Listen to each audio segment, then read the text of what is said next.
সম্পর্কে আল্লাহ খুশি হবে, আমরা সেই সম্পর্কে খুশি, ঠিক না? ইসলাম বৈধ করে দিয়েছে বিয়েটাকে, বিয়ে করব। তুমি যাকে পছন্দ করো তোমার আব্বাকে বলো যে অমুক মেয়েকে আমার পছন্দ হয়েছে। সেই মেয়ের বাপ সহজ হয়ে একটু নরম হয়ে বিয়ে দিয়ে দিক। ছেলে ছেলের বাড়ি থাক, মেয়ে মেয়ের বাড়ি থাক, যখন বুদ্ধি হবে, একটু ভালো বোঝার জ্ঞান হবে, তখন বিদায় করে দিবে। থাক না, কথা বলুক, যত কথা বলবে তত সওয়াব। জোরে বলুন। কালিমা পড়িয়ে বিয়ে করে নেন, টাকা নাই পকেটে 5-7 লাখ, এখন বিয়ে করতে গেলে 5-7 লাখ কমসে কম লাগবে। হ্যাঁ, আত্মীয় স্বজনদের খাওয়াতে হবে, বন্ধু বান্ধবের খাওয়াতে হবে, পার্টি দিতে হবে, নইলে বিবাহ হবে না। এইটার কারণে আজকে বিয়ে সমাজে কঠিন হয়ে গেছে। যদি বিয়ে সমাজে সহজ থাকতো, কালিমা পড়িয়ে বিয়ে করে নেন, 2 গার্জেন সামনে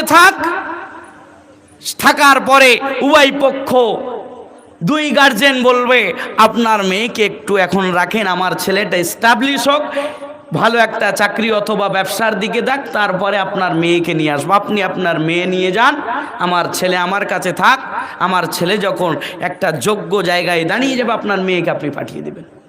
সমস্যা হবে? হ্যাঁ, যে জিনিসে নিজের চরিত্র হারানোর সম্ভাবনা আছে আমরা সেদিকে যাব না, কারণ চরিত্রহীনতাকে আল্লাহ পছন্দ করে না। আপনি বলবেন সমস্যা আছে, 18 বছর আগে যদি বিবাহ দেওয়া হয় বিভিন্ন সমস্যা, ঠিক না?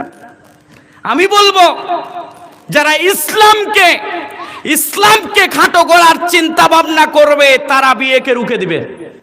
কারণ জানেন, কারণ বিয়ে যদি দেরিতে করানো হয়, ওর যে খিদেটা আছে অন্য জায়গায় গিয়ে মেটাবে, ঠিক না? আপনার খিদে লাগলে আপনি খান, পানি পিপাসা লাগলে আপনি পানি খান, তবে যৌবনের একটা পিপাসা আছে না? বলেন না কেন? আল্লাহর নবী বলছে যদি সামর্থ্য থাকে তাড়াতাড়ি বিয়ে করো, আর আল্লাহ রাব্বুল আলামিন বলছে তুমি রিজিকের ভয় করো। তোমার বিয়ে করে তোমার বউকে যে ঘরে আনবে, বউটা কি হাতি নাকি যে এত এত খাবে? তুমি বলো খাওয়াবো কি, আমার পায়ে আমি নিজে দাঁড়িয়ে নিই, তাহলে তুমি ছোট থেকে এই পর্যন্ত কার পায়ে দাঁড়িয়েছো?